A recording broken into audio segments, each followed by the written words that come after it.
We are ready to go with round number 5 of the Swiss and of the American playoffs. I'm excited to get into this one. We are going to be kicking it off with Stark versus Fenom. Stark's first time at a Hearthstone Championship Tour event. Yeah, wow. His first playoff, and he's Argentinian as well, so he's one of these South American representatives, one of 2 who are 4-0 in Swiss.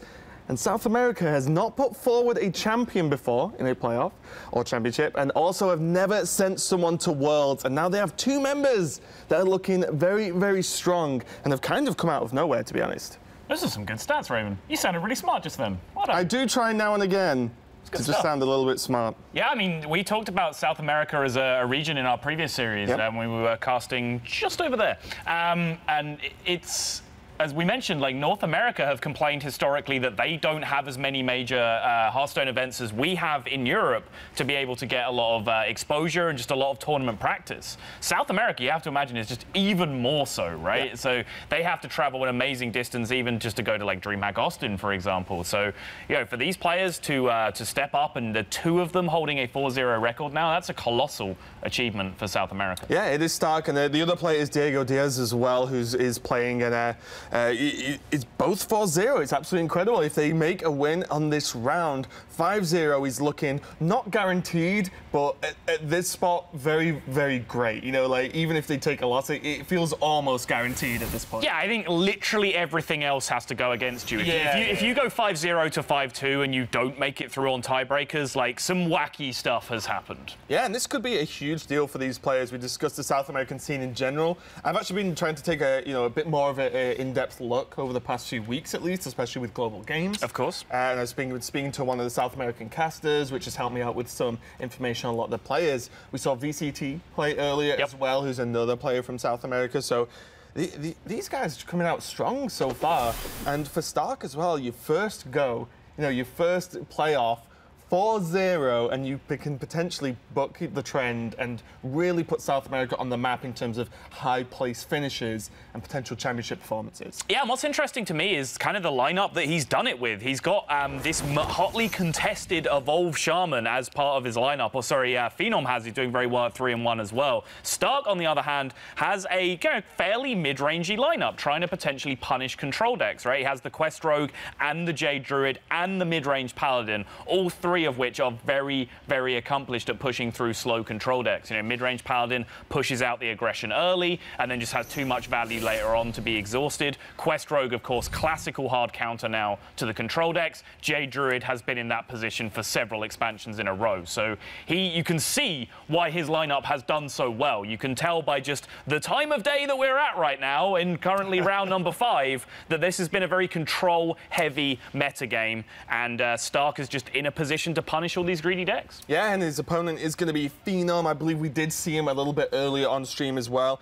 He's not messing around with his control shenanigans. Like, no, that's gone out the window. He's got Aggro Druid, Hunter, the Bloodless Shaman you've just actually seen Froden and Kibler bring you a game of as well, and Pirate Warriors. So Fenom said, no, I'm not going to play control. I'm just going to play, some of the most powerful aggressive decks. The 4th deck, so to speak, is that Hunter, I feel, in this lineup. Even a slight offshoot with the Shaman, like there's no Tempo Mage, Secret Mage, for example. So a little bit of an off choice, but Fenom being 3-1 Stark, unfortunately for him being paired down into Fenom, it's going to be a bit of a pain for tiebreakers. Yeah, when I said everything's going to have to go against you for you to go from 5-2 to come down, being paired down in one of your matchups is definitely one of those possibilities. Yeah, and for those of you who don't know as well, that means that because you're not playing against someone as you would normally in Swiss, as like, 4-0 versus a 4-0, if you get paired down, it means your opponent's score goes into your tiebreaker.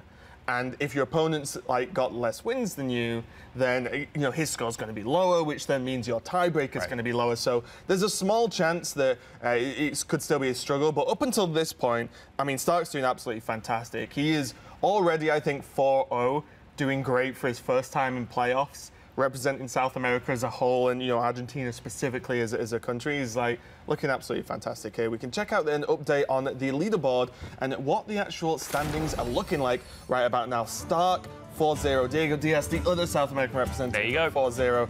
Kunet, we've just seen Muzzy and Radam that we saw much earlier on in the day play as well. All these guys 4-0 so far, looking very, very strong going into the later portions of this Swiss. Yeah, awesome to see Muzzy flying the flag with a 4-0 record. A lot of other names you might recognize as well. Of course, Tare, if you have watched any kind of America's Hearthstone Championship Tour broadcast, you have seen Tare. He just gets there. He just gets the job done eventually. Astrogation, Noblord. This kind of 3-1 bracket seems to be a lot where, you know, a lot of the North American underground of pro players that everyone knows is very good, but perhaps aren't the most super exposed. Chucky in there as well is perhaps the biggest name to stand out from that group. Yeah, even, you know, you speak of those players, Racy and Ant stick out hugely, you know, Exactly. you know, and I've actually dipped into his stream quite often, and, you know, he's just another one of these players that everyone is fully aware of, but just hasn't really gone crazy in terms of breaking out, but looking pretty good so far. Yeah, and I do want to just go back to Phenom's deck list as well, because he's rocking a 3-1, and we mentioned that he's bringing the very, very aggressive lineup. You can see at 3-1 that it's done very, very well for him. I think there's two key things to talk about there. Firstly, he's intelligently avoided bringing Paladin as part of his aggressive lineup, which has meant he's had to get a bit creative. As you mentioned, Hunter is coming in as what you said was the 4th deck. There's also that Evolve Shaman, which is an aggressive deck, but still slightly unproven at this point. But he needed to dodge Paladin because of all the hungry crab that's flying around. That can be a big blowout for you if you're bringing a Murloc Paladin as part of your aggressive package.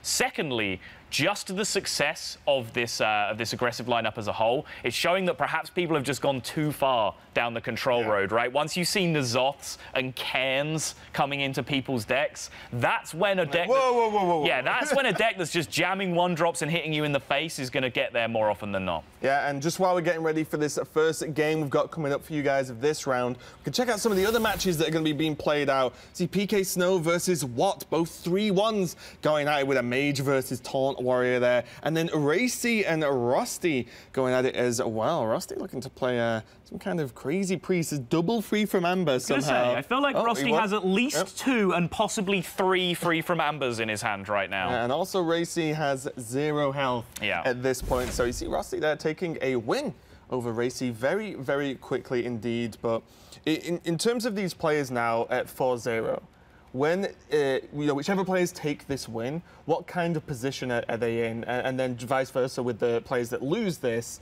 how strong are they looking for the rest of the Swiss? Well, we mentioned really like 5-0 is more or less job done. You can relax. When you get to 5-0, you very, very often go to 7-0 or 6-1 because you don't play tight after that point. You just relax, you play your natural game. That helps you pick up that 1 or 2 extra wins that you don't even really need, but it gives you that 100% security. When you fall back in, you know, particularly if Fenom was to lose this series, if he suddenly falls back to 3-2, that is a big drop. Yeah, the difference between 4-1 and 3-2 is just a massive difference going into the final round for the day. And every player just getting into this period overnight, they want to be in as comfortable a position as possible, because the fact that we've changed to now have this break where there's one final round of Swiss on the following day, that can be an incredibly tense situation to be in if your tournament life is on the line going to that overnight break. Unfortunately, you have to go to bed and try not to think about it to a certain extent. It's not easy. It's definitely kind of rough. We can check out a little bit more on Stark while we just get the players ready for this game. And yeah, as I mentioned earlier, he really is really impressive. He's in at 23 in terms of the ranking for the qualifier, but first career HGT appearance is fantastic. Open Cups, 15 points. 5 points every month. He just got there. Yeah, and you know what? Like, you really can't argue with that. A lot of players play in Open Cups and don't get there, right? You know, they get second place, top 4, whatever. Get a few points, they play a few more cups, don't get the first place, and like, you know what? Fine. That'll just do for the month. But the players who just play relentlessly to just guarantee, I say guarantee, you've still got to win a cup, but you know what I mean? Just keep playing cups non-stop until they get those 5 points. I have full respect for, because that can get grueling with the length of some Open Cups. Hey, you don't know. He might have just queued up that first Strive wire every month, just nailed it, just high rolled a win off the first Strive wire of the month every month and just picked up that 15, you don't know. But yeah, serious point.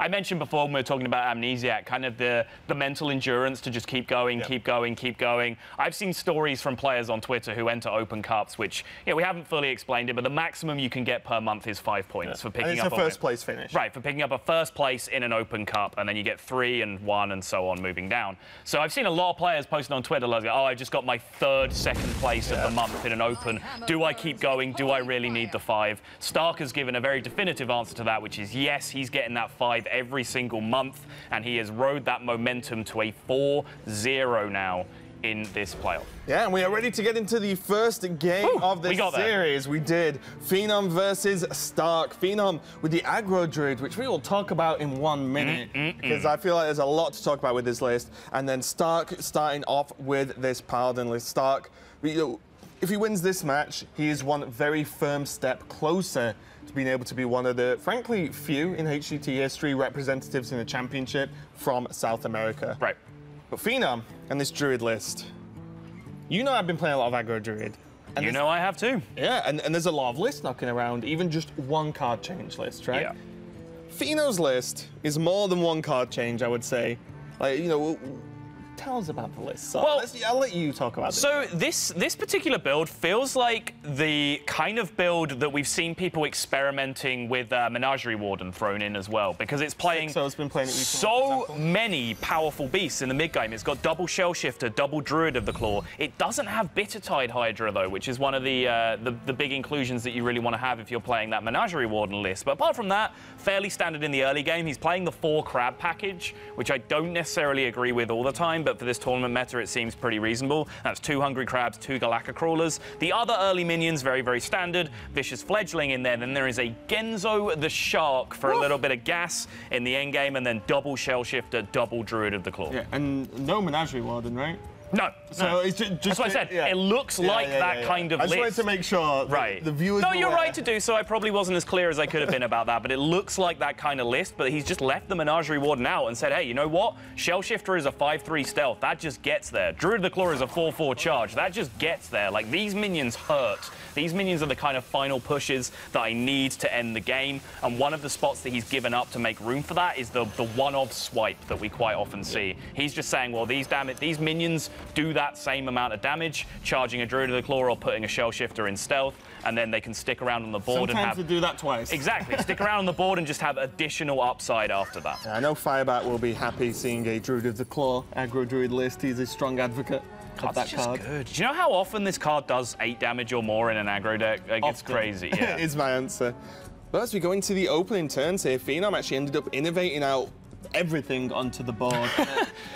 Just everything he has minus the mark, and this is going to build into a mark turn next turn more than likely. This will allow for value trades from here. This option might change. Living Mana, okay, it's going to be mark. Gets the value trade, and I feel like as the aggro druid, you are in a bit of a dicey spot when you go this all in this early, because now he's saying these minions have to get me there. They have to do something. I mean, what was he going to do really though in response to that? Is he just going to just play a 1-drop and hold on to the innovate for those 8 drops in his deck? Like, no, he doesn't have any. He's going to spew his hand. That's what this deck does. He could have waited 1 more turn. He could have just played the Raven. At worst, your next turn is the Firefly into Flame Elemental. Right. But you generally, there are a lot of great draws you could get. Sure. Especially playing double Shell Shifter, double Druid of the Claw. It could have altered the game plan here, but he decided to just splurge it all onto the board, go all in on this. Splurge. Splurge is a good word. It's also a very amusing word, Raven. I'm here to amuse you and the world. So yeah, the Mark of the Lotus is just saying, okay, I'm kind of all in. I don't want to say all in. There is Living Mana in hand, so on turn 5 there's a refill opportunity, but kind of all in here. If the Paladin sticks me a little bit, this could be really dicey. But the Paladin has to do that, right? Right. With these minions, they're all reasonable life totals. Oh reasonable boy. Style of attack. Savage Roar is going to open up some pretty nice trades. Pretty clean trades as well. Pretty nice trades with the face. Yeah, I mean, 1 clean trade into the Stonehill is a nice trade. The plural was a little bit unnecessary in this, but pretty nice trade. There you go. Beautifully done. Already on 7! I didn't even realize. Yep. Woof. Good job, Feno. Fenom's just a guy that, playing this heavy of an aggro lineup feels just like a breath of fresh air in this tournament. And the fact he's just getting people, so it's like, oh, I blinked 7 health. It's just a nice palate cleansing aggro druid right now. Exactly what we've needed this whole time. Yeah, needed something to refresh ourselves before more control decks come down. But already this Raven going to make a reasonable trade in, and now 3 health on Stark, this living mana. There is no Consecrate available here. And Fenom, it 100% knows there is no Consecrate, yeah, because his board was miserable against Consecrate on the previous turn. It didn't happen, so he's just going to secure the lethal through any realistic defensive line that Stark can make, and this is going to be a quick 1-0 going down to Fenom. Yeah, and this is going to be scary for Stark, to be honest. You know, getting hit that hard in game one definitely throws people off, right? You know, it really would. And when you know your opponent has a full lineup along those lines, maybe not as crazy as Aggro Druid. Aggro Druid is extremely strong at the moment. Man, I love me some Aggro Druid. Yeah, it's if you've not played it, just go and build it and play it. It's actually hilarious. We'd be in bed by now if everyone had brought Aggro Druid to this tournament instead. Just look at that. Here we go. It's a good deck. You see how fast that one went. We see the Warrior is actually banned from both players as well. Pirate Warrior on one side and Quest Warrior on the other. I think you know, Quest Warrior is just very, very resilient against all of the aggressive decks that Fenom has, and Pirate Warrior just gets there when you've got a kind of mid-rangey punishing lineup to punish control, as Stark has brought, then yeah, I mean, Pirate Warrior is just going to get there more often than not. Yeah, and we've spoken a lot about Stark. We can check out a bit more information about Fenom. I feel we might have undersold him just a little bit, but fifth place at South by Southwest, the ONOG. ONOG circuit. Yeah, and then he had top 16 in ONOG PAX South as well. So, you know, definitely, you know, a lot of good accolades to his name. Again, 11 points from Open Cups, but a flurry of points elsewhere. Is that correct? 3 points from ranked play? Did that just hit Legend? Hit Legend 3 times? I guess if you're getting the points from the Open Cups and you know you can get there, why not, right? Yeah, exactly. And you see there as well, Engineer for Vicious Syndicate, which if you don't know what they do a lot of data-driven work within Hearthstone in particular, you know, scouting out win rates, predicting the meta, as well as analyzing the meta and kind of coming up with what the best decks are. So, you know, I wonder how much of that data-driven approach he's used to decide that aggro is the best strategy, because I think a lot of players, even just on pure gut feeling, would come up with the same decision that aggro is the best strategy. But I wonder how much of that Vicious Syndicate backing has gone into this lineup construction. Yeah, I think when we've talked about other players that are the Vicious Syndicate, say Clash Specialists, for example, almost all of them are like, yes, of course I use the data that we all work on. You wouldn't work on that kind of data if you didn't believe in it and didn't enjoy actually that kind of approach to the game, right? You just wouldn't be that type of person. So I have no doubt that being that heavily involved in breaking down the meta every single month, being that close to it, has had a huge impact on his lineup and just his approach to the game in general, to be honest. It would seem very foolish to have that wealth of information available I'll be all right. and then just turn it down. Yeah, I think, of course, Hot Meowth classically is a player that we've had a lot of experience with at Hearthstone Championship Tour. He worked with Vicious Syndicate at one point, not sure, 100% sure if he still does, but he, you know, openly admitted, as you said, yeah, I mean, this is a phenomenal resource that's at my fingertips. Why would I not use this data? Yeah, while the players are getting ready, just to remind you guys, this is the Americas playoffs. We had Europe last weekend, in which just 4 amazing players have gone through, of course, to Shanghai, China. But next weekend, we have the Asia Pacific playoff coming up. Coming up next weekend, across the ocean we go to the other side of the world, Hearthstone's Asia Pacific region. The best players in Asia Pacific will gather to begin their quest towards the Spring Championship. Among the world-class field are Samuel Tsao of Taiwan. A great performance in the Bahamas earned him a berth at Worlds. I did it. Now he's looking to qualify for his 2nd straight seasonal championship. Tom 60229 of Taiwan. After just missing qualifying for the Winter Championship, he's #1 in points this spring. Tom 60229 has a long storied history. And B787 of Japan, an emotional Winter Playoffs performance. B787 by the skin of his teeth Earned him a trip to the Bahamas. Now he's eager to take it to the next level. I'm trying to step it up each time. So my next goal is to make it to Shanghai. The Asia Pacific Winter Playoffs, next weekend on the 2017 Hearthstone Championship Tour. Really looking forward to the APAC playoffs. Always a really interesting one for me, actually, because although we just progressively getting closer and closer to the scene and, you know, knowing the players more and more as we spend more time casting the tournaments. Right. Hearthstone Global Games has been fantastic for that as well. It's just always fascinating to me. Like, a lot of the players just bring, like, kind of strange stuff most of the time. I feel like it's the region that has the most creativity, I'll say, in terms of this, for better or worse, you know, one way or the other. Right. But I feel like the strength of the region, we see, like, for example, Malaysia in Global Games doing absolutely fantastic. I'm looking forward to next weekend a lot. Yeah, I think the fascinating thing to me about APAC playoffs is particularly it's hard to get to know these players, you know, through their personality outside the game, right? Just because of language barriers and cultural differences and all these things that stand in the way. So I feel like the things that I've learned about APAC players just come through watching them express themselves in Hearthstone, which is really interesting to me because, you know, I come from a fighting game background, which is a very expressive game. Hearthstone's kind of hard to do that in. Good word choice. But I think Hearthstone's a hard game to do that in terms of, like, you know, speaking to people through your play style. But because we're forced to learn that way about the APAC region, like you said, the unique decks and individual play styles, it's just really super interesting to me to watch those things develop. Yeah, and we are going to be getting to the next game of this series very, very soon. But while we're watching the Asia-Pacific tease there for you guys, I noticed a bit of a problem. Oh, yeah. Full aggro lineup, and there's Quest Rogue in Stark's lineup that is, of course, not banned. How difficult for this is for Stark? Sorry, is this going to be?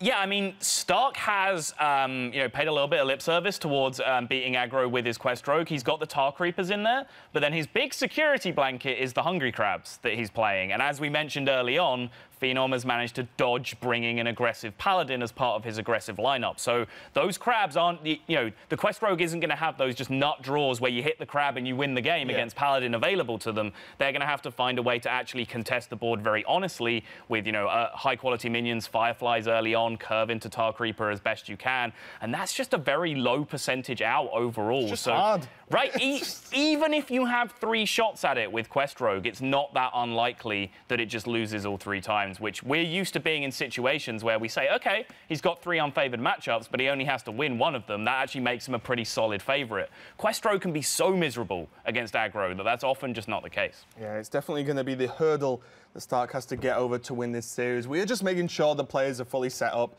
and ready to play this next game. But while we wait, we can check out some fun facts about the casters. With the casters. Fun fact about Kibler.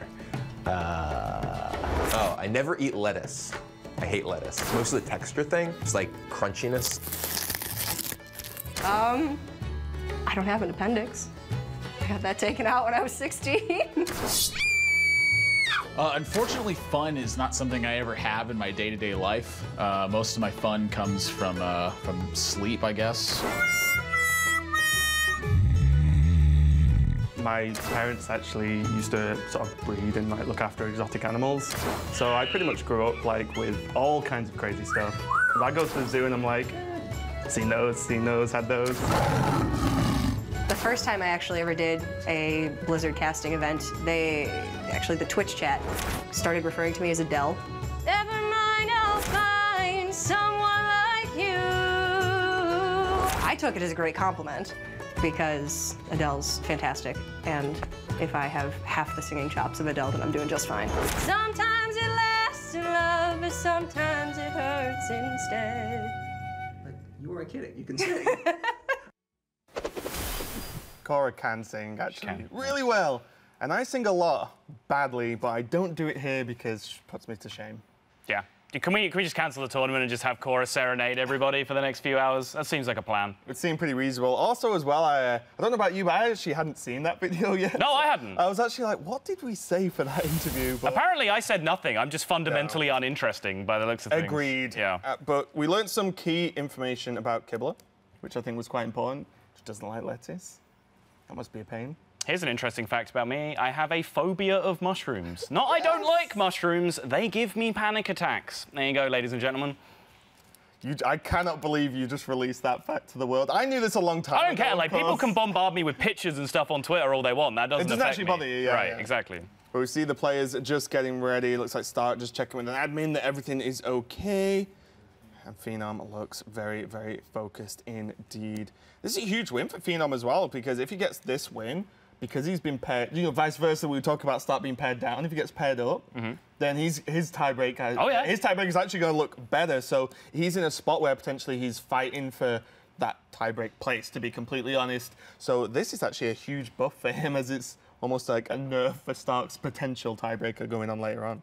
It looks like we are just about ready to be heading into the game. I think our little interlude there with some technical issues took about 3 times as long as that actual opening Aggro Druid game, but hey, we're going to get back into it. Fenom is going to look to bank a couple more aggressive wins alongside that Aggro Druid, and with the Quest Rogue on the other side from Stark to prey upon, he's got every chance of doing so. Yeah, it's really rough. I'm interested to see exactly as we get into this game right now how the Shaman can... Now. Fight. Can actually see if we see the Shaman versus the Quest Rogue matchup. I'm interested in that one because it's you know, the Shaman isn't just an aggro deck, right? It's not really as straightforward as I'm just going to get you. And maybe that's slow enough to lose to the Quest Rogue. I'm not sure. It's still really, really tough because you can just spew such a wide board of minions. You can smoot. Yeah, I don't know what that word was. You know, Primal Fin Totem coming down, Firefly coming out for a couple of bodies. Like, Quest Rogue just can't really interact with that kind of board state outside of Vanish.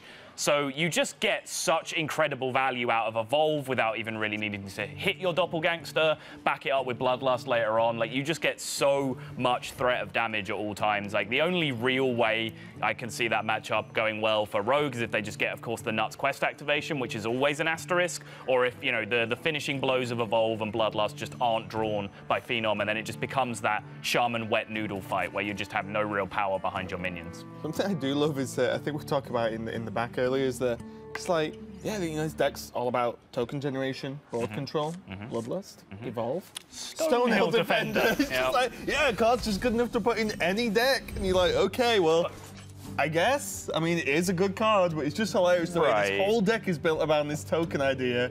Than Stonehills. So here's the thing, like, I do take a little bit of issue. Like, I totally understand Stonehill's nuts, you put it in every deck, but I do find it very strange, like with the aggressive Murloc Paladins, where it's just, you know, Murloc on 1, buff your Murloc on 2, War Leader on 3, and then, oh, okay, you beat my first push, here's a Stonehill Defender. Like, that feels a bit weird.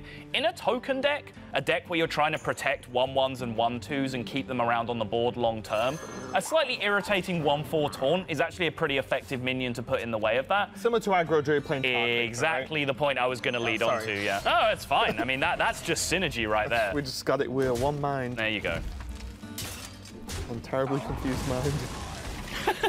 One self-loathing mind. You can see a few of Phenom's results so far in this tournament as well, taking wins over WTY Bill, which we saw right at the beginning of the day play, and then over Nostum as well, who's a very well-recognized player within the North America scene. Right.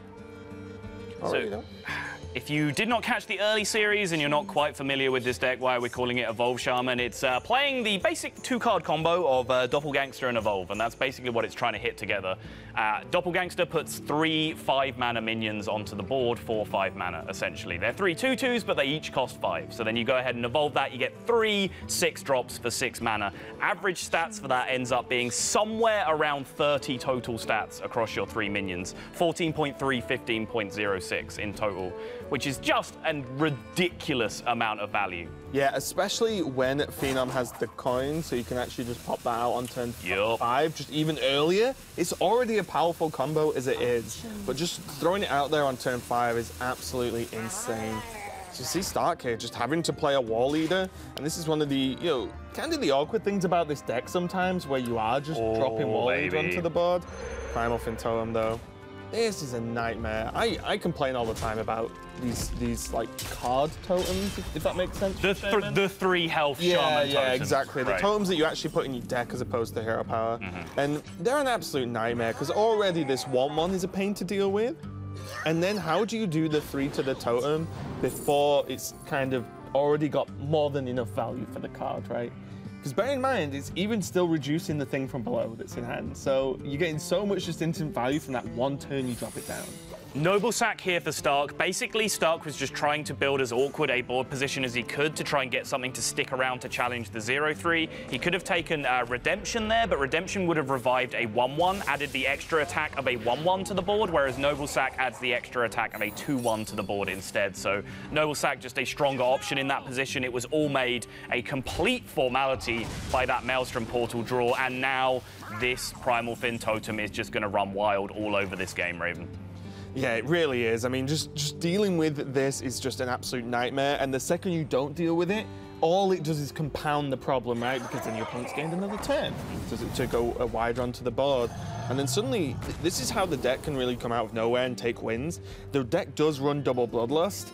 So it's the age-old stuff like, you know, before and with Thunder Bluffs, right, in previous metagames, where you just put random stuff onto the board that aren't really even true minions, and then Bloodlust game, you know, out of absolutely nowhere.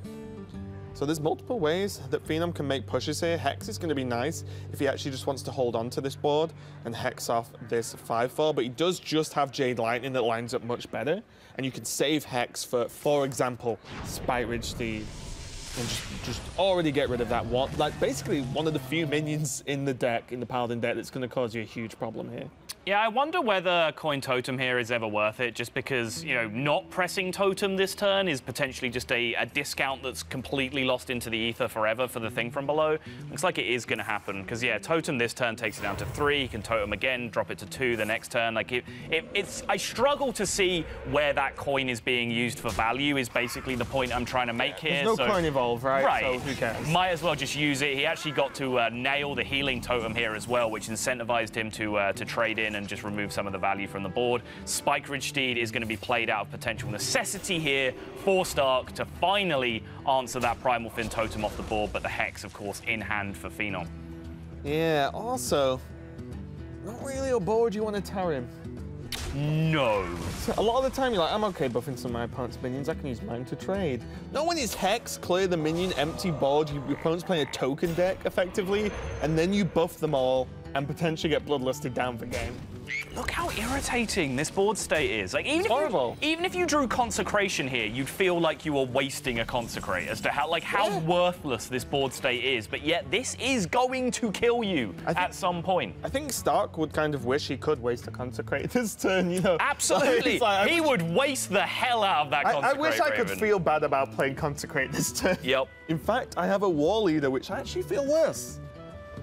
This is rough.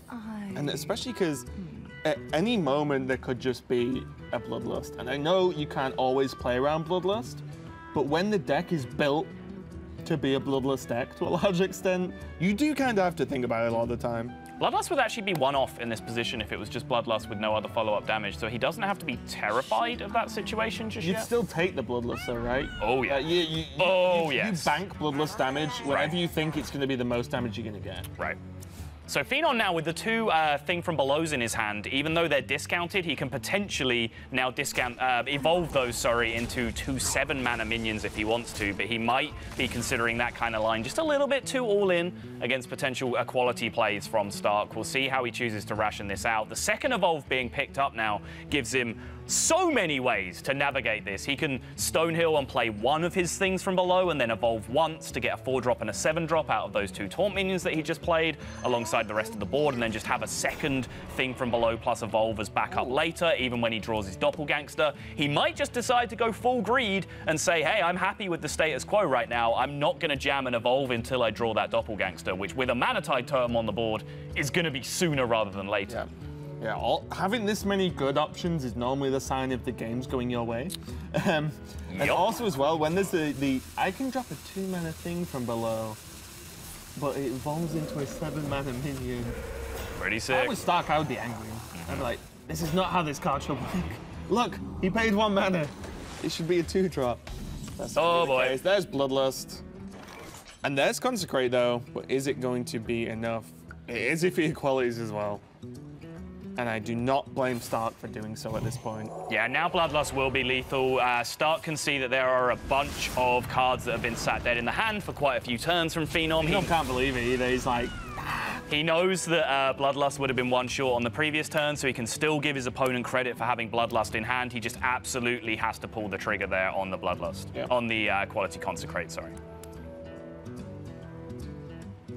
Psychotron plus hero power is fine. Could drop the 5/5 as well.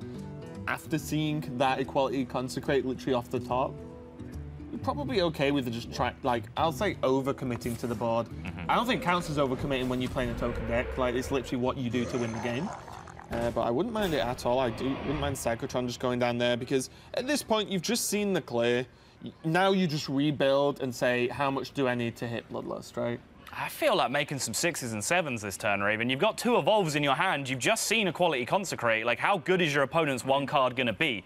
We can see it's actually pretty solid. It's a Tarim. But when your opponent is down to 1 card, you should most often just switch your brain off in terms of playing around particular outs from your opponent, because they're just most likely not going to be there. And yeah, Fenom agrees. And that is a 6-drop right there, Raven.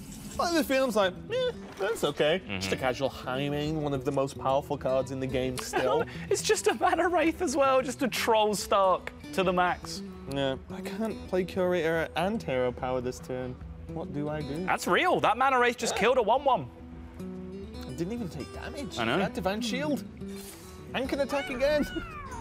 It's a good card. He's going to go for the Tarim now. Yep. Juice the power down on the board, buff up one of his little Murlocs there to kill it. Ooh, excuse me. Clear off one of those minions. And now at least kind of contest this high main. But the high main is going to do exactly what Fenom wants to do in his deck as well. It's not only that high main's just a great card, the fact it dies and generates tokens in a Bloodlust deck, you're like, okay. What does Hyena cost? I'm going to say 2. It just sounds right. Yeah, it's 2. It's a weird thing for you not to know. I haven't had Hyenas back in my hand too often. 2 2/2s. Yeah. Mana 2/2s. Right. It's what I would have predicted, but yeah, makes sense. Important to know, of course, with Evolving the Mana. It's also, like, I wasn't sure because they recently changed a bunch of the tokens' mana cost as well. I say recently, like within the last 12 months or so, so I wasn't sure if the high main Hyenas got caught in that at all. Yeah. No, they're 2 mana. Okay. Now Fenom, if he wants. Is there a world you don't evolve again? Maybe you do. If you evolve, the problem is if you just trade in, like, Tarim just gets value trades. Or you can do what I think Phenom's planning to do, fill the board, say, well, you're not going to clear it, and then smash Bloodlust next turn. That's also fair. Yeah. So you just feel bad about just mindlessly trading into the Tarim, not even killing it. And then what if, you know... He's evolving again. Ooh, Ravenhold Assassin, and he got his Mana Tide back, but not the most oppressive looking board state I've ever seen. I've got to see. On the Ravenhold as well. Oh, baby. 8/5. Still, get him. This is very tricky indeed from both players. I feel like that Mana Tide was actually clutch from Fenom, because both players being down to no cards, I feel like it benefits the Paladin more overall, because some of the draws are just so much more powerful than drawing a Firefly, for example. So that Mana Tide, just for even just one additional draw this turn, is pretty huge. That's true. I do feel like that the second evolve there was just a little bit suspect. I was right on board with the first one, like I said it at the time. But the second one, it didn't really feel like it was going to advance his board state that much. Like, he made a bunch of 2-drops, as you can see, out of his totems and 1/1s, which are never going to make, like, massively oppressive board states.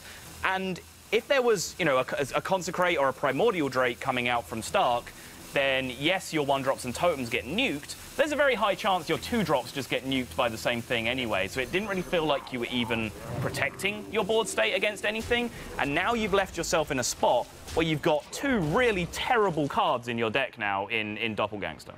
Yeah, a lot of the time, there are some instances where just Doppelgangster is enough of a threat to play because of Bloodlust, but this is going to be very rough, especially now Fenom knows that Primordial Drake is available. He saw, Curator's on the board, he drew the card, it is in hand now, 100%. And now what's he going to do about it? We did see the series that I believe Fred and Kibble just cast that had, this style of Shaman got through a Primordial Drake as well and continued to carry on. But I feel like because that taunt was exactly Curator from Stark, he has enough juice to continue to go now. He can play Finger behind the Drake. Can potentially, either adapt it or just do it afterwards, after Finja trades into minions, because guess what? The Shaman isn't exactly not going to generate minions going forward, so Finja will always get a kill and potentially generate a few more Murlocs as well. So I feel like this could be the tipping point here. All off the back of this Curator. Not even the heal totem. It's going to help push this minion out of range of the Drake. It's going to be a clean kill. Yeah, and the Primordial Drake is just going to be so punishing here. Fenom kind of started his turn by saying, okay, all of these kind of 3-2 minions that I have hanging around, 3-2s and 2-2s, etc. I'm just going to trade those in, because that happens anyway. They're going to die to that Primordial Drake that I know my opponent has. But maybe he acted a little bit too quickly. Maybe that was the best Bloodlust he was ever going to get. I did wonder, actually, because you just know it's there, right? Like, when are you ever playing Bloodlust this game? What do your draws even have to be at this point on just Bloodlust? I just don't know. I'm gonna look at the deck list in more detail. 1 second. All right, Raven is scouting. Stark here is going to choose how he wants to deal with this board state, and it looks like he's going to choose to take down the Aya cleanly with the 2 trades that he had available, which is going to allow the Primal Fin Totem to pick up 1 more Murloc, but there exactly is one of those terrible cards in the deck that I mentioned, and it's terrible because Fenom chose to use both Evolves a little bit aggressively. The second one for sure is the one that I have a big question mark over. The first one definitely felt right to me, but now he's just going to hope that these 3 2-2 bodies are able to get there in terms of damage. Couldn't find anything. Okay, yeah, good. It's going to be rough, I'm not going to lie to anyone. He hasn't slipped a Yogg into this list or anything. Unless he's just not included on the list we've got. Okay. Then no, I very much. Do you want to take another quick minute and just count, make sure there's 30 cards? I trust Fenom. Okay. Trust him. But now Spite Raged, let's be honest, at this point, let's drop it down on whatever you want. Although there is a thought. Stark's probably got a good idea that's Bloodlust in hand. Yeah. It's one card that stuck around for no other reason than it being Bloodlust. Right. You've seen both Evolves as exactly. Well, which is key. Probably just need to do the quick math here and see if Spite Ridged like adds up to anything cleaner, depending on what minion you play it on. Or even if you need it this turn, maybe you don't. You can just trade that Murloc off into a 3-1. You could preemptively set up Finja. Could play the Megasaur as well. You have to worry about double Bloodlust. We have seen RDU win a game that I think we cast last weekend with double Bloodlust to finish. Yeah, but again, you know, I make the same point as I made in the situation pushed back the other way where he was staring at 1 card. Like, are you really going to play around 2 card combinations that aggressively when your opponent has 1 card in hand? No, but I just think, you know, if it's a choice between Spite Ridged or Finja, you could just say, actually, I would just never die. Sure. And just play Spite Ridged. I buy it. Okay, so that's Murloc's riding a dinosaur that spits poison. That looks things now. Why are you so obsessed with Spike Ridge, Steve? Because I imagine it in my mind. A tiny Murloc riding a dinosaur that spits poison. Okay. Truly terrifying. We're going to see the Bloodlust now get used. I think this is another instance of, okay, maybe I could have Bloodlusted earlier for a better value. I'm definitely Bloodlusted now. Like, this is the best I've got, and Fenom shows off the power of Bloodlust there by just hacking through all those minions, all that board. But can he do it another 2 to 3 times? Yeah, I feel like that's what he's going to have to do. Now he is left with the proverbial wet noodles, and Paladin themselves are just got endless late game plays to come down and contest this. And with 2 Evolves and 1 Bloodlust now gone, the density of his draws in terms of turning all these small annoying tokens into legitimate attacking threats is so low. For Fenom now, there is just that 1 Bloodlust left that can really end this game. Aya has already been played, which is another of the biggest threats in the deck. Both Thing from Belows have already been played, which are 2 of the biggest threats in the deck. He's already played 1 Mana Tide, which can help pick him up royal resources. Like, he just has small, annoying 1 and 2 mana idiots left in his deck. I mean, like, Stonehill into White Eyes into 10-10. That sounds like a plan. Let's do that. I'm not even like completely joking. Neither am I. I think something along those lines is what Fenom needs. Oh, Allocate could help, could push the extra damage. Stonehill into Allocate. Yeah, sorry, Stonehill into Allocate, of course. Yeah, I'm just thinking of things that Stonehill can get. They're actually powerful enough, because I believe that even a Thing from Below is not good enough at this point in the game to do anything. You need absolutely not. Kind of crazy. Flame Tongue gonna help push some extra damage here. Gets the Taunt Totem as well to conceal or to protect his Taunt Totem. Protect his Flame Tongue Totem, which means he's going to be able to freely drop it onto the board. And the Primal Fin totem as well, yeah. You've spoken at length about how much you love these 3 health special effect totems from Shaman. Fan playing them. Don't like playing against them. You were like baby raging super hard wanting Flame Tongue to get nerfed at one point. Should have been. All right, Ray. All right. Look how good this card is. Okay. Flame Tongue can't hurt you anymore. 2 mana 4/3. You're safe. Protect you. 2 mana 4/3. 2 mana Core Chron Elite was the mantra that I think originally came out from Chucky when he put it way back in Mech Aggro Shaman, I believe, was the deck in question at the time. Wearing Zap-O-Matic as well. GG. Okay. Well, it's going to be some good trades, and even now the positioning of the Flame Tongue means that there are going to be some... See, there you go, nerfed. Perfect. 2 mana 0/1, I can get behind that as well. But yeah, it just means at least the Finge is taking damage. So then you can potentially get a good trade afterwards. He's inadvertently played around Ragnaros Lightlord just a little bit as well by making the Finger take damage trading into the minion. I don't know whether that was something in his mind, but it's something that's going to work out quite well for him. I was talking about good Stonehills on the Phenom side. Yeah. Stark's rocking the Paladin Stonehills. Stonehill follows the light. Tyrion and Wicker Flame, even if those were terrible options, second-rate Bruiser isn't bad in itself. But yeah. Yeah, Tyrion all obviously fantastic. I'm just not sure how much you need another massive 8-drop in your hand right now. So I think it's between the other two, and yeah, second-rate Bruiser being picked up here. It was debatable to take the Divine Shield for me because of the fact that with Flame Tongue in play, like the Divine Shield just being an extra minion that needs to attack into it as opposed to just stats that the Flame Tongue totem can manipulate had value, but the 4/5 still effectively requires a lot of trading from this board state, even with the Flame Tongue. I think the kicker was as well, there was 7 mana available this turn. Like, do you really want to get Tyrion and not play anything else this turn, exactly. right? Yeah, you know, you just want to just dump everything on the board.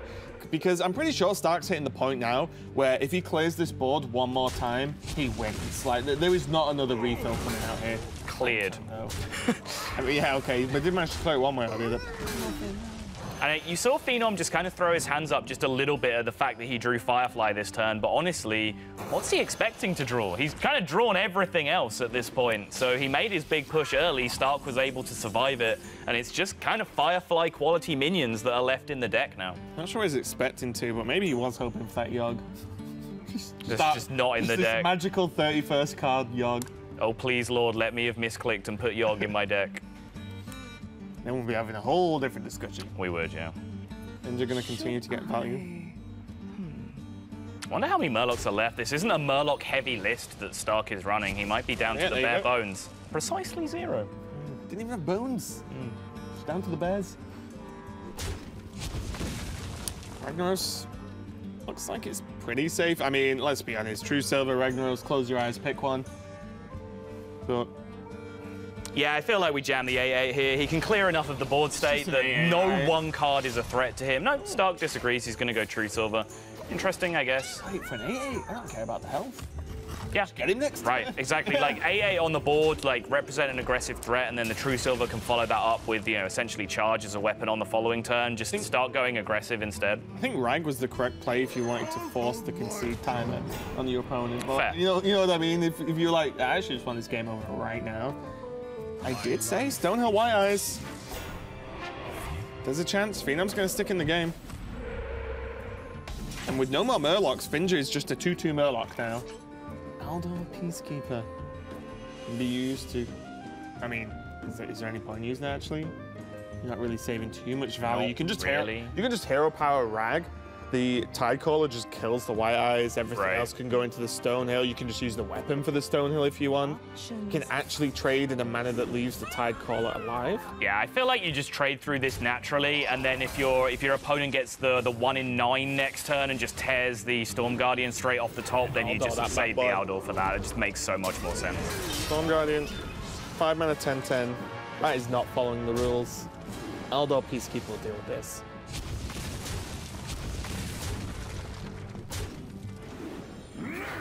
I'm sure that the card counter said 8, and then 1 extra card went in the deck, and now it says 7. I'm not sure that's accurate. Thinking. Yeah. Okay, well, Flame Tongue's a good card, but it's not that good. Okay, you can stay at 3 health if that's the job it's got to do. Stark does even it up against Phenom. Continues to at least battle his spot with this series overall. potentially going to a 5-0 lead in the Switch. Yeah, and I just have many questions about that second evolve. It seemed very, very strange to me. He ended up, he went from a board that was vulnerable for Consecrate and Primordial Drake to a board that was vulnerable to Consecrate and Primordial Drake, except he just didn't have a high main anymore. And like, yes, his high main was a 3-3 to start with, but it still had those 2 hyenas inside, which of course could be popped open if the Conk or Primordial Drake came down. But when you're evolving 1s into 2s, you have to get pretty fortunate to dodge that 2 health range in the first place. And you saw from that point, he picked up Doppelgangster, he picked up Firefly. Yeah. You know, these are minions that he would have loved to be jamming alongside that second evolve, just didn't have the gas anymore. Yeah, it's definitely a rough match, or game, sorry, overall for Fenom. And just while we're getting ready for the next game, we've maybe not discussed it as much as we did last weekend, because we were talking about some of the one of the players who got quite high, but the Tavern Hero program, I know Froden and Kibble were talking about it a little bit earlier. We see WTY Bill as one of the players, actually, which feels weird because it's like, oh, Tavern Hero, who played at championships last season. You're like, well, if you want to qualify through that way, it's kind of great. But in general, it is pretty cool. So check this out. So throughout day 1, we've seen some Hearthstone enthusiasts gathering throughout the Americas. Let's look at some of the fans gathered in Las Vegas. Very happy indeed. Nevada, across the equator we go to find some more in Lima, Peru, and some folks in America as well, Georgia, showing off their Hearthstone artwork as well. So some cool pictures coming out there. Hearthstone community still loving it as this Swiss continues on, and all the cheers as well. You know, control matchups, they seem to love it.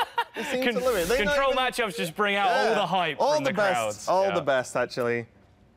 As these players get ready now. You totally couldn't tell you were reading that. By the way. No, it was very genuine. I think it was pretty obvious. I did not prep this voiceover work. There's a reason why Cora does them now. There is. We should have wheeled her on. I don't know why we need to wheel her on, though. We should have brought her on for that one. It's because I was trying to line it up with the video. That did seem hard. I did not envy your position. Next time, Sol, if this is your I'll give it a bash. I'll give it a bash. I'll knock it out, don't worry. And then knowing you, you'll just do better. Yeah. But we are going to get ready to get into this game now. Fenom locking in the Shaman again, and Stark on this Jade Druid. Ooh. Kind of an awkward matchup, actually. Swipe doesn't really get you there versus a lot of minions that aren't 1 health. Jade Idol Innovate Aya might just get you there, though. That seems pretty spicy. True. There's hexes in this list, though. There are, that's true. Yeah. And the Aya is going to go away looking for something to innovate just that little bit quicker, picks up the Wild Growth as well, which would have paired perfectly with the Aya, but of course he opened up the extra card slot to allow him to land that Aya and just gets it back anyway. Best of both worlds for Stark in this position. All part of the plan. Wild Growth is looking nice there, but Fenom now not having the hope. He might just be like, okay, I need a minion, Maelstrom. I like it. Yeah, kill the 1/1, at least generate something. I actually like it. You are playing a generally token aggressive style deck. Right. You do want something on the board, especially because if your opponent hero powers on turn 2 to deal with the minion, you're kind of okay with that because they're not ramping, so you can continue to battle to the board. Good old Leponome. PTSD. Wild Growth comes down. Innovate Aya is most likely going to be the play next turn, but now, as you can see, Fenom at least has a platform to build from. If he hits Totem there and he just rolls the 1/1, then the 1/1 on board just trades it out. He never starts building a platform. White Eyes versus Thing from Below #2. Having 2 Thing from Belows in hand does actually feel very good because you get that immediate feeling of every totem you press immediately discounting for that same amount of mana you spent. So you're essentially generating free totems over time. But White Eyes coming down a turn sooner, potentially on 5 to follow this up after the Jade Lightning, as well as just being a huge threat to generate the 10/10 afterwards. Hexing the Aya now, not even going to go for the Jade Lightning on curve, just going to say that's the biggest threat you're going to have to offer. I'm just going to hex that and move forward. Yeah, I do like it. This just negates any shenanigans and really puts a stopper on Stark's opening here. Double Jade Lightning. Is Fenom playing the same deck? Like, you look at this hand and you're like, what happened? This doesn't look like the same list. Well, his hand was very much like this in the first few turns of the previous game. He got a bit of a quicker start with the Primal Fin Totem, but he had the chunky stuff. He had the Thing from Belows early, he had Jade Lightning early, and then he just drew all of the power plays in his deck within the first 10 to 15 cards, and then just petered out completely after that. Yeah, it just looks kind of weird when you're thinking about, you know, Primal Fin Totems, you're setting up for Bloodlusts. double Jade Lightning, White Eyes Aya. You're like, these are not really the cards I expected. I mean, don't get me wrong, White Eyes is a pretty good card in itself. Well, once it dies, it will shuffle a 5-mana 10/10 into the deck for Fenom. But already, you know, you mentioned about the thing from below, still 6 mana. I know. You really don't want it to be 6 mana going into turn 6. You do have Aya though, which isn't bad. Even Flame Tongue gonna get some value here. So even if there's a Flame Tongue Jade Lightning. So Fenom does have some options, and Stark kind of has the opposite. And I think the decision from Fenom to take the White Eyes over the thing from below was kind of influenced by this call as well, where he just looked at his hand and said, I don't really see myself pressing Totem too often over the next few turns. So I'm just going to have the 5-drop to play on 5, curve it into Aya. Then maybe after that point, I start to go Totem, Jade Lightning over the next couple of turns. Then my thing from below starts to come into play later. Maybe I even pick up the Evolve by that time as well. Yeah, also just the health toll of White Eyes is just kind of great. Obviously the same from Thing from Below, but it's like you're playing the Thing from Below how you would play it anyway at this point in the game, actually sooner.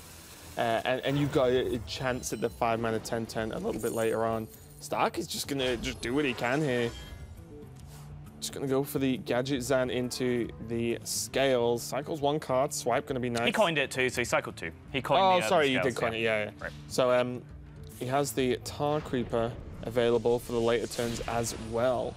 So definitely got some more options, some more defensive tools, but already Phenom's just slowly but surely creeping onto this board. It's not the explosive opening. The deck doesn't really specialize in a truly explosive opening, to be honest, outside Primal Fin sticking. Coin Primal Fin into Primal Fin. That's basically the one. Yeah, exactly. So it's not like Phenom's slow start, so to speak, is a huge deal, especially against Jade Druid. So yeah, just starting to stick a few bits and bobs to the board. And having Aya as well, just to spread across a little bit there, especially after a Jade Lightning or 2. Yeah, and I think okay for him. I think, sorry, part of the motivation behind Stark's slightly inefficient Auctioneer turn on the previous turn was that he wanted to really try and interrupt that Aya turn. He didn't want to have to deal with another huge threat coming down. So he said, okay, if you want to play Aya this turn, that means you have to trade your 5/5 on board into my 5/5 because, you know, I have an Auctioneer that just beats your board right now. So he managed to interrupt, buy himself a little bit of time, but you know, Fenom had the clean play with the Jade Lightning to be able to take care of it, start ramping up his Jades, which now with Lightning number 2 and Aya in hand are going to turn his Jades into significant attacking threats as well. Fenom just throws up his hands like, wait, you roped swipe that turn. Yes, Fenom, Stark is taking his time. This is a very important series of Hearthstone. He is going to consider all the options. Yeah, this is almost a qualifying match for Stark at this point. Also, as well, it was pretty funny. It feels like, oh, he had the swipe. It's like, Fenom, it's 10-7. Yeah. He's drawn some cards. He's okay to have swipe against your token deck. And to be honest, I'd be kind of happy swipe's gone. Right, because it was swipe used on a 5/5 and a totem. Sick. Because when you're playing Primal Fins later, you don't want them to just die. So certainly they can be much more difficult to deal with for the Jade Druid here. Fenom has a few options, but I struggle to not look at Aya. There's nothing to get true value from Jade Lightning and the Jade Claws. I know where you're going with this straight away. Jade Lightning and the Jade Claws are a good combination, but not when you just Jade Lightning face for no reason. There, ladies and gentlemen, was your entry of Raven laughing like a child on air for no reason. There was a reason. There was a reason, yeah. I'll give you that one. Okay, so Aya's going to be the play. Pretty straightforward. Nothing too crazy going on yet. Stark, on the other hand, has some tough choices here. Yeah, he does. Second Auctioneer is in hand. That's looking more likely to be a play on turn 9 or turn 10 if he's able to pick up a Wild Growth and really get there. He still has just enough health to be playing around with at this point, but he doesn't have great ways to contest this board state. Tar Creeper is about as good as it gets right now. He can jam a Jade Blossom alongside that, but that's about as good as it gets unless he wants to spend this turn nourishing and just drop the Tar Creeper for just a slight little annoyance to this board position. Yeah, I think I like settling for a slightly worse off turn here with the Tar Creeper, and I do like the Jade. Just because it does ramp you up to 10 as well. So it opens up potential for this Nourish, or more potential for this Nourish, or Gadget Zan next turn, depending on what's drawn. And you know what? It's one, like, not great turn. Tar Creeper still does work against Aya. To potentially get a very, very strong turn next turn. And ramping these Jades is going to be important. You actually do need to end the game here.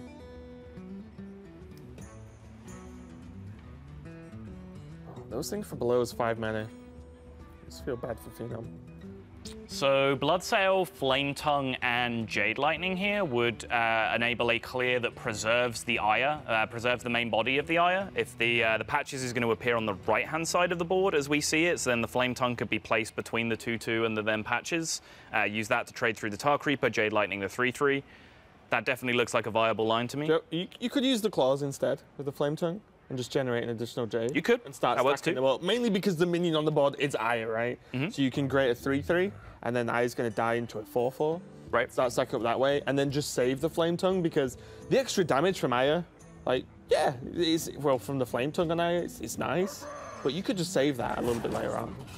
Looks like he's going to go for the Flame Tongue. This utilizes all your mana, and he's very clean. Oh, he's okay. Never mind. He's not going to Jade Lightning. So I'm going to Jade Lightning. He's actually just going to trade out the 4/2 Jade on board right now, I believe, and then preserve his Aya just to play around any more potential Primordial Drake kind of nonsense from Stark coming out to deal with this board state. And I think we've seen him be very, very concerned, and quite rightly so, in multiple games about this card, Primordial Drake. That second evolve that I talked about a lot, that was fear of Primordial Drake. That's what made him do that. This exact play from Fenom, where he trades off his 2 health minion and preserves 3 health minions in play, that's giving a nod exactly to this card as well. And look at the reaction when Primordial Drake comes down. I think I'm getting a feeling that Fenom is not a fan of this card. Not at all, no. At least he kind of planned for it, though. Yeah. And that's pretty key. Now the Jade Lightning, holding the Jade Lightning as well was just more flexible. Because, well, you can Jade Lightning face if you know, if a taunt comes up late for a start, push extra damage, but also... You can Jade Claws face too. Not if there's a taunt. It's true. There you go. I'll give you that. So the Jade Lightning, you know, is going to help, and it's going to help get through this Primordial Drake. If he wants to, he can just use the 5 attack from Aya and the 3/1. I wonder, do you actually... Is this the turn you just go in? The big question, I mean, the only way that Druid is going to deal with a board that has 2 7-drops and everything else on it is Yogg. And Stark does not play Yogg in his deck. So my answer to that is a definitive yes. Let's just jam this and get the party started. Yeah, I agree. Because as well, the Jade from Aya is just big enough to evolve into a decent minion as well. 4/4 turning into a 5-drop? Yeah. So I'm okay with that, personally. You clear the minion, you create an awkward board. Yeah, I'm pretty good here. He can wait 1 turn if he wants to as well. Like, Jade Lightning is just really, really efficient in this position. So he could choose to just try and hold on and get max value out instead. But yeah, I like this play. I was playing Devil's Advocate, just watching Fenom think, but this is the play I see. Devil's Apricot, sorry. Yeah, because... Wow, he doesn't move! Is he open to soak some damage, maybe? Maybe. So he can trade evolve? So, about your point then... He just sets up lethal without the evolve here anyway, is the one thing that I can consider. So he was why risk it? Choosing not to do it. But of course, there's so many defensive options still available for the opponent. Second Primordial Drake, both Feral Rages, second Earthen Scales. Why Druid's so good at the moment. Right, you know, exactly. Feral Rage still staying in rotation, plus Earthen Scales, and then just Drake being a great card in general. So all tools that allow Druid to actually outlast a lot of aggro decks. But yeah. The benefit here is unless Stark goes for the Feral Rage hero power into a 5/5, then the board is as is anyway, right? Right. He can cash in, if he's happy with this much damage, he can cash it in, he can weapon and then lightning and then evolve. Or even not, if he's just like, you know what, I just don't even need evolve this game. I will save evolve for the odd scenario in which Druid starts playing equality and can actually clear this board, or I draw, you know, Doppelgangster, for example, and just like, do I even need this card this turn? Are we just doing it for the fun? Yeah, it's worth pointing out. I mean, it's kind of a meme, but whenever you have a totem or any 1-drop on the board, anytime you evolve, you have a 1 in 80 chance of hitting Doomsayer. Which, if you're in a position where you're as far ahead as Fenom feels he is right now, that is a legitimate thing to consider and try and play around. So we might be seeing Fenom here say, hey, you know what? This board state just gets there. I feel no need to evolve and potentially ruin myself. But nope, just as I say that, looks like the evolve is finally going to come down here. But there are 4 of those extra 1/1 There are to the board. 4 potential Doomsayers. Ooh. 4 1 in 80s there that could have hit that Doomsayer. Obviously, the odd relationship between the 2/3 bartender Tauren healing up and then Bomb Squad. To tip your Tauren. Yeah, and then Bomb Squad just going, nope, back down. Yep. Although, let's look at this though. Pyros, really good card considering Phenom's hand is empty at this point. And then also just the Harpy, pushing for 8 in any given turn if needed. I've heard whispers of Abyssal Enforcer being a good card as well. Normally a free... Well, it's just a 7-mana 6/6 in this spot. It could have been a lot better. Yeah, but a 6/6 is a good shape. You'll take it. It's not like a 6/4, for example, or, you know, something along those lines. Is there a 7-mana 6/4? I don't know, there's probably 6/4 in the game, aren't there? I'm just saying. Still better. Can't argue my logic. Sure. It's just factually better. Swipe, not going to be good enough. Not looking too rosy for Stark, even if he's able to get through this board state. The eventual 6/6 and 10/10 that are going to come down from the Pyros are going to get the job done. So Fenom does find a win with a deck that I called it hotly contested in the intro, and I think that about sums it up. It feels like there is a new one of these decks every couple of weeks, right? Like a couple of, you know, about always Shaman. About a month ago, it was Gunter Mage. Is this deck good? Is it a fad? Is it going to stick around? Then it was Secret Mage. Same thing. Is this thing real? Are people just high rolling? Is it because people don't understand playing around secrets? Now we have Evolve Shaman, where a lot of people are bringing it, saying, "Hey, this deck is the nuts." You know, VS, I believe, Vicious Syndicate put out data that says this is the highest win rate deck at Legend right now. Which you look baffled by that fact. Baffled is the exact word I was thinking of, yeah. But again, there are a lot of naysayers that say, no, this just isn't a real deck. It's a gimmick. It just doesn't get there often enough. But, I mean, one thing is for sure, when you land Evolve on either 2 Thing from Belows or Doppelgangster, the average value checks out. Like, that is just mathematically a good Hearthstone play. Yeah, it's definitely an interesting deck. But you know what? I'm okay if we get a new deck every few weeks that people are unsure of whether it's good or not. Job done. Sign me up. Ongoro and standard rotation working as intended, exactly, right? Yeah. Wow. Look at Stark. Pressure. And this is, I mentioned earlier, first HCT performance. Yeah. First time in playoffs. A lot on the line. And to go in your first HCT playoff and have in this kind of position, you could go to Shanghai, China. You could become the champion. You could qualify for the World Championships from nowhere. This is a huge, huge deal for all the players, but for a first-timer, you don't have the experience. It's true. And you've set it up beautifully, and as I mentioned, there's just the additional edge of Stark trying to push out to a 5-0 here, because a 5-0 versus a 4-1 could be the difference between a very, very peaceful night's sleep with your work done, or just that little bit of edge that keeps you up all night as you wonder whether that last game is going to be all important. Yeah, it's definitely very, very stressful, and Fenom kind of in the same position, but backwards the other way, being a 3-1 player at the moment. It means that, you know, if he loses, he's in a very, very tough spot indeed to actually get out, because I'm not sure exactly which round he lost in previously. I'm not 100% on that. Oh, we can check. We can check. We have the technology, Raven. Someone just throws my pen on the floor. He just bullies me even on camera now. Fenom lost to Watt in round 3. Okay, round 3 not terrible. Yeah.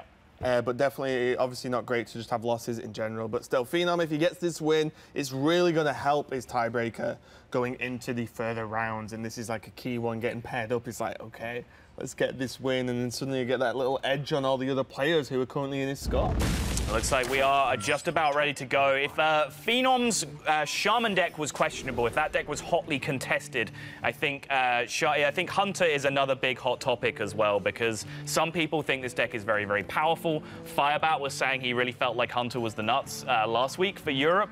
I kind of disagreed with him. I don't think Hunter is particularly powerful. Fast forward another week, where is Hunter right now in terms of this metagame? And classically, if you rewind maybe 6 months, 12 months, Hunter was the best deck in the game at beating up greedy decks and mid-range decks, right? Savannah Highmane and then eventually Call of the Wild following that up as well when that was released. They just got there more often than not. But now I feel like the power they can output compared to something like a mid-range Murloc Paladin just isn't quite there in terms of consistent threats. No, I think you have to build the list in a very direct way and say, I will lose to a lot of stuff, but I will win versus this. For example, we saw RDU play Hunter, and he qualified. So it's definitely doable, but you have to build it very, very strictly and just say all out in one play. Because I was saying straight away, you know, early on, people were trying to play Hunter against Quest Warrior. Hey, it didn't work. You lose. Nope. You actually just lose. They can beat you. In that, even that, you know, Hunter was always the go-to. Okay, I'm going to beat this control warrior now. But, you know, stick a Black Knight and a Call of the Wild in there, and then suddenly you're in good shape. Exactly, yeah. So we'll see what it looks like now. It's going to be the Hunter from Fenom against the Jade Druid again from Stark. I do worry when you talk about a class in that kind of those kind of hushed tones, though, because those are the kind of things that we used to say about Priest when Priest was unplayable, right? Like, you can build it to beat one thing, but you lose to the field. Now look at Priest. Kind of like a little pat on the head. And Priest got several patronizing pats on the head, one of which being Draconid Operative, which was basically saying to Anduin, you know what, buddy? You can have this broken card. You won't do too much damage with it. You're just a priest. If they want to do that with Hunter next expansion, I am okay. Yeah.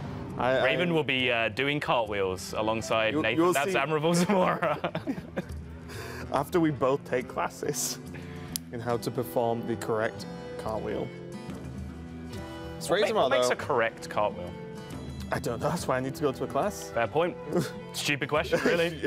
Yeah. One of the few. Moving on. Yeah, so Razormaw coming out now, +3 attack, some of the 1/1s, +3 health.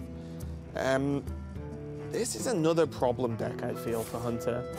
A lot of the time, and this will lead into the reason why I like +3 attack.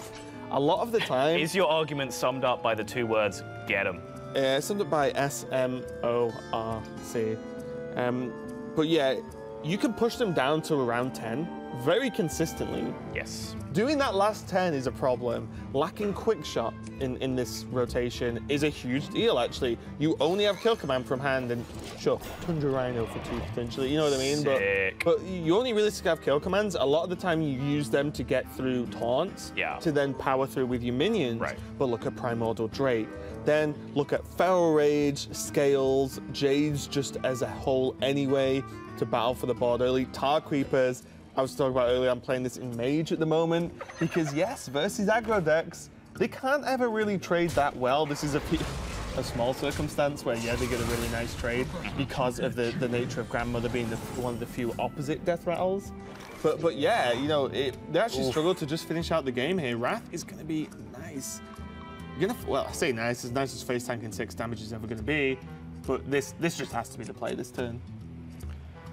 I'm like, my mind is desperately trying to make this not the turn because, as you said, Wrath the 3, hero power, that's your entire turn, and you took 6 in the process. That just doesn't feel like a winning line. You want to take 12 next turn. Right, that is a much better question, right? And you can't really generate any kind of board state that you expect to be competitive against this, so I'm not seeing it, but it's just not a great feeling from Stark's perspective at all. Yeah, and Phenom's running 2 Unleash. Yeah. So if you go, I'm going to make a board that will challenge this next turn. Yeah, even just Jade Spirit on its own, yeah, right? And then Unleash is like, oh, I messed up somewhere along the line. What did I do? Oh, you didn't kill the Hyena. Hyena's just a Hunter version of Frothing Berserker, basically. I like that, yeah. The games you decide, you know what? I think Phenom again! It's like you have removal for that and you're roping it. He can't believe it. He can't believe it. Fenom, people are allowed to take their time to make Hearthstone plays. It is legal and, in fact, advised.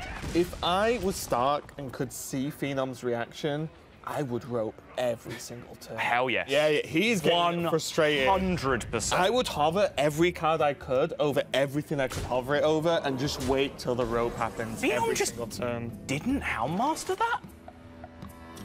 He was just confident in the hover roll for some reason. Which is weird because that's just poor mana utilization. He could have actually gone for Animal Companion Hero Power guaranteed the turn after. Houndmaster just straight up pushes 2 and puts a 4/3 onto the board with additional health as well. So the Houndmaster's actually in a roundabout way was just stronger than even rolling Coffer at that point. Yeah.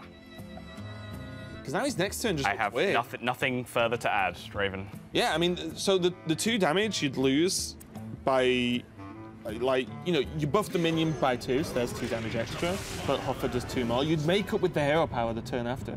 Yep. And then you have an additional minion on the board that can actually attack as well. As if he rolls Hoffer. You know, I was just saying he rolls Hoffer no matter what.